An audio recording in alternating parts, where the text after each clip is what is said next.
Shalom, salam sehat buat kita semua. Selamat berjumpa kembali di channel TPKK Javita Tinambunan. Firman Tuhan pada hari ini, di hari yang ke-80, tanggal 21 Maret 2025, diambil dari kitab Zakaria, pasal 14 ayat yang 9. Tuhan Raja segala raja. Sebagai nats, sebagai berikut. Maka Tuhan akan menjadi raja atas seluruh bumi.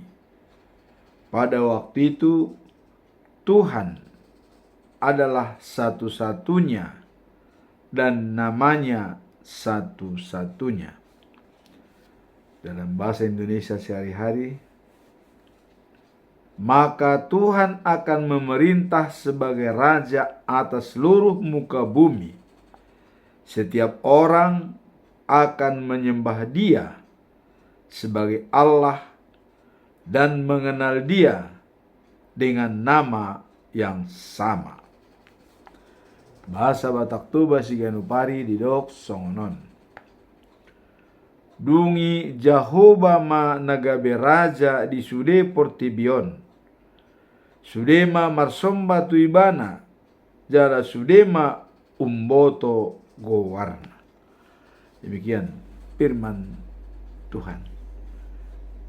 Sebagaimana biasanya kita masuk dalam pedoman bulan Maret dengan topik menyebarkan cahaya kemuliaan Tuhan dan menyaksikan kemurahannya melalui iman dan pertobatan. Dijabarkan dalam Matius pasal 5 ayat 16. Demikianlah hendaknya terangmu bercahaya di depan orang, supaya mereka melihat perbuatanmu itu yang baik dan memuliakan Bapamu yang di sorga. Itulah pedoman kita selama bulan Maret. Menyebarkan cahaya dan memuliakan Tuhan dengan tindakan dan perlakuan kita. Nah, sekarang kita masuk dalam perikop hari ini, yaitu kitab Zakaria pasal 14 ayat 9. Dengan perikop Tuhan Raja segala raja. Apa makna daripada ayat yang kita sebut di atas tadi? Ayat ini menyatakan,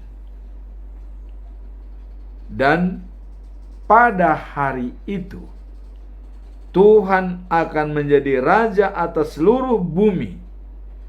Pada hari itu Tuhan adalah satu dan namanya satu. Ayat ini menekankan kedaulatan Tuhan yang akan memerintah di seluruh bumi dan menyatukan umatnya di bawah pemerintahannya. Jadi di sini pada saat penduduk sorgawi dan dunia ini menjadi satu di dalam pemerintahan Tuhan. Dan di situ Tuhan juga ada satu yang memerintah seluruh umat manusia. Itulah makna perikop ini. Kemudian apa pesan moral yang bisa kita ambil? Pesan moralnya adalah pentingnya pengakuan akan kedaulatan Tuhan dalam kehidupan kita. Jadi artinya bahwa Tuhan punya kedaulatan yang absolut dalam kehidupan kita.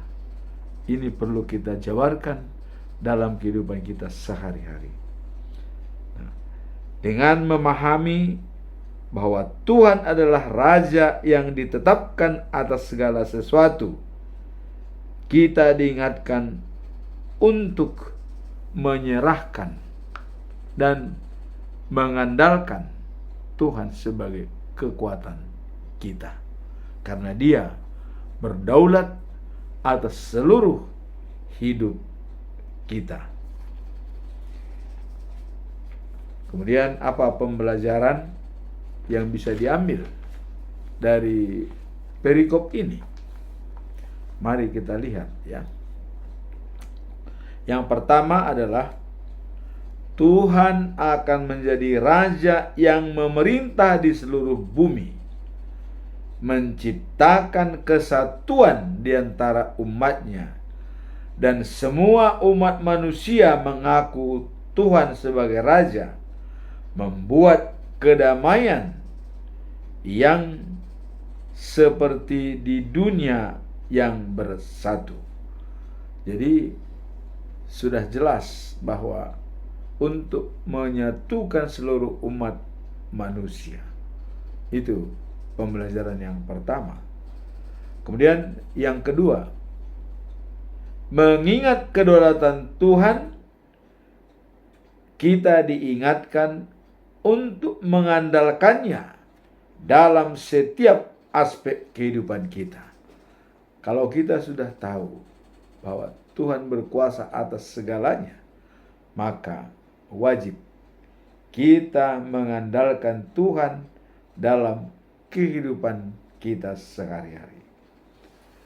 Pembelajaran yang ketiga, sebagai pengikut Kristus. Jadi kita yang sudah percaya kepada Yesus Kristus, kita diundang untuk bersatu di dalam iman, saling mendukung, saling berkontribusi terhadap misi Tuhan di dunia ini. Jadi apa misi Tuhan di dunia ini? Yaitu untuk menyatukan seluruh umat. Maka kita pun harus bersatu di dalam iman dan saling mendukung antara yang satu dengan yang lainnya. Pelajaran yang keempat adalah di sini diminta kesadaran akan pemerintahan Tuhan yang absolut, dan seharusnya hal itu memotivasi setiap kita untuk hidup dalam ketaatan dan kasih, menjadi cahaya bagi semua. Artinya, dengan sadar bahwa kita mengakui bahwa pemerintahan Tuhan yang absolut, maka kita sudah harus saling mengasihi antara yang satu dengan yang lain dan menjadi cahaya bagi orang lain yang bisa dilihat dari perbuatan dan tindakan kita dengan memuliakan Bapa di surga. Sekarang kita masuk dalam kesimpulan atau conclusion. Apa conclusion dari ayat ini yang mengatakan bahwa Allah absolut dalam pemerintahan surgawi dan dunia ini? Apa conclusion yang kita lakukan? Saya mengambil 3 pertanyaan. Pertanyaan pertama adalah, bagaimana cara kita mengekspresikan ketaatan kepada Tuhan sebagai Raja dalam kehidupan kita sehari-hari? Bagaimana cara kita mengekspresikan ketaatan tersebut kepada Tuhan sebagai Raja dalam kehidupan kita? Ketaatan kepada Tuhan sebagai Raja dalam kehidupan sehari-hari dapat diekspresikan melalui tindakan yang mencerminkan iman dan pengabdian kita. Jadi di sini cara kita adalah mengekspresikan tindakan kita, ya, dengan iman yang kuat dan juga ada pengabdian kita. Nah, ini kalau kita lihat dalam Yakobus pasal 1 ayat 22 dikatakan, tetapi jadilah pelaku firman dan bukan hanya mendengar saja. Karena jika tidak demikian, ya, maka kita dianggap sebagai menipu diri sendiri. Jadi cara kita untuk mengekspresikan ketaatan kita, jadilah pelaku firman Tuhan, supaya kita jangan hanya mendengar saja, tapi menjalankannya, supaya kita tidak dicap sebagai penipu diri sendiri. Itulah bagian yang pertama, pertanyaan yang pertama dan jawaban yang pertama. Sekarang kita masuk dalam pertanyaan kedua, ya. Apa artinya hidup dalam kesatuan sebagai umat Tuhan di tengah-tengah perpecahan dunia saat ini? Nah, jadi artinya apa artinya hidup dalam kesatuan sebagai umat Tuhan di tengah perpecahan dunia saat ini? Mari kita lihat. Hidup sebagai umat Tuhan di tengah-tengah perpecahan dunia saat ini sangat penting, ya, karena Tuhan menginginkan agar umatnya hidup dalam kasih, harmoni, dan saling mendukung. Kesatuan ini mencerminkan karakter dan kehendak Allah yang memanggil kita dalam satu tubuh dalam Kristus. Jadi artinya banyak anggota, ya, tapi semua berada dalam satu kesatuan, yaitu dalam tubuh manusia. Seperti itulah juga jemaat Tuhan dalam tubuh Kristus, satu kesatuan yang tidak terpisahkan antara yang lain, yang satu dengan yang lainnya. Nah, dalam 1 Korintus pasal 12 ayat 12 dikatakan, ya, dan saling melengkapi. Artinya komponen yang ada dalam tubuh kita beraneka ragam dan banyak anggota tubuh. Tetapi walaupun banyak anggota tubuh terus, dia tetap dalam koridor satu tubuh yang bersinergi, ya.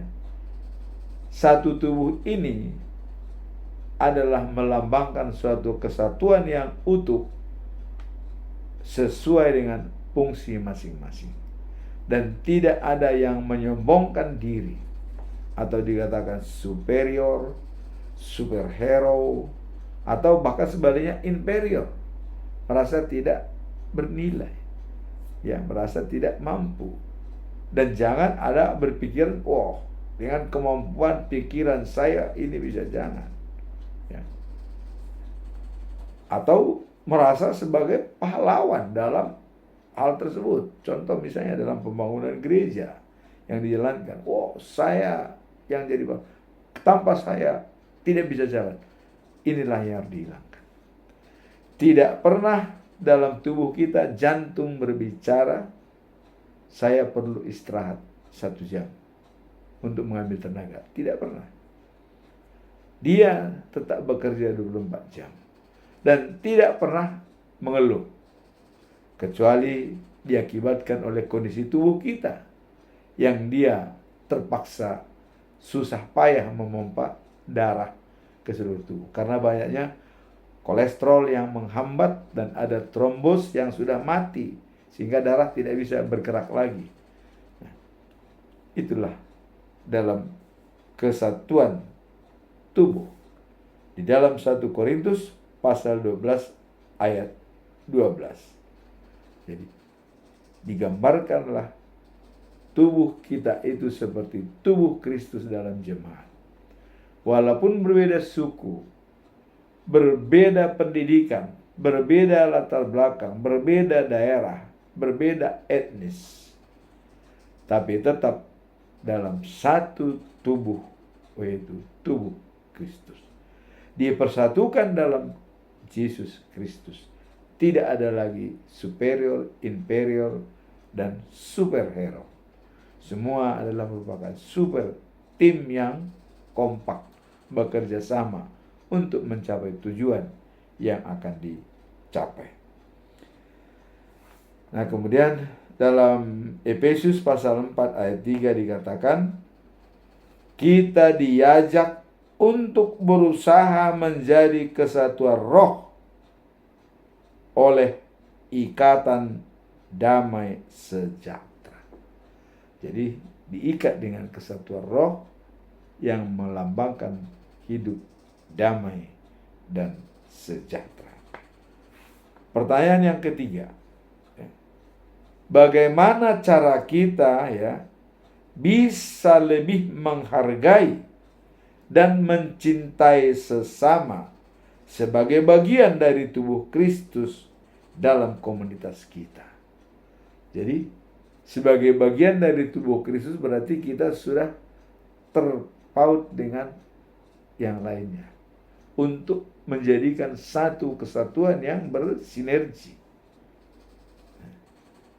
Bagaimana cara untuk bisa lebih menghargai dan mencintai sesama sebagai bagian dari tubuh Kristus. Sebagai bagian dari tubuh Kristus, kita diajarkan untuk saling menghargai dan mencintai satu sama lain. Jadi kuncinya adalah saling menghargai dan saling mencintai antara yang satu dengan yang lain. Inilah yang sering saya sebutkan konsepsi sistem. Artinya saling berhubungan, saling menentukan, saling memengaruhi, dan saling membutuhkan antara yang satu dengan yang lain.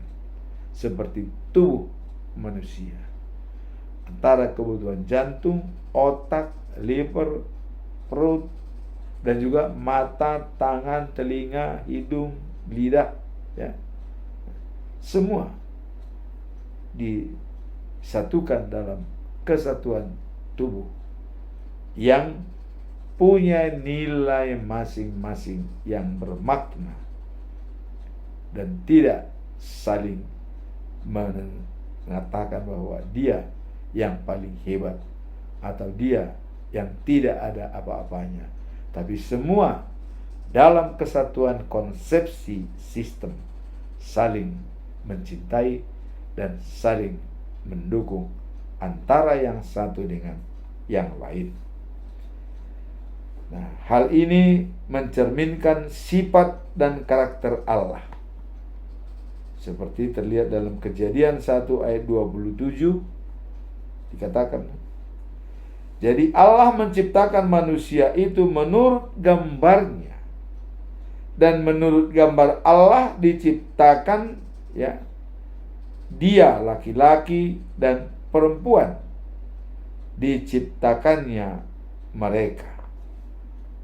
Dengan catatan setiap orang berharga dan layak untuk dihargai karena sudah merupakan umat Allah, ciptaan Tuhan, dan tugas kita adalah saling menghargai dan saling mengasihi.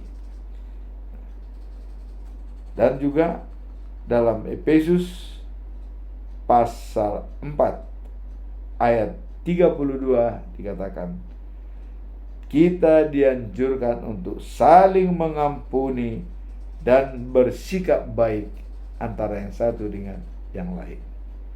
Dan dalam Galatia 6 ayat 2, memikul beban satu sama lain, ya, dan wujud nyatakan kasih Kristus.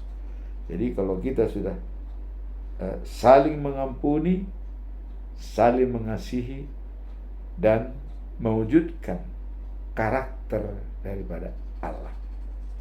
Apa karakter Allah? Allah itu adalah kasih. Barang siapa tidak memiliki kasih, dia tidak mengenal Allah. 1 Yohanes pasal 4 ayat yang ke-8. Allah itu kasih. Barang siapa tidak memiliki kasih, tidak mengenal Allah. Mari kita sama-sama mengenal Allah dan menjalankan karakter daripada Allah. Amin. Tuhan memberkati.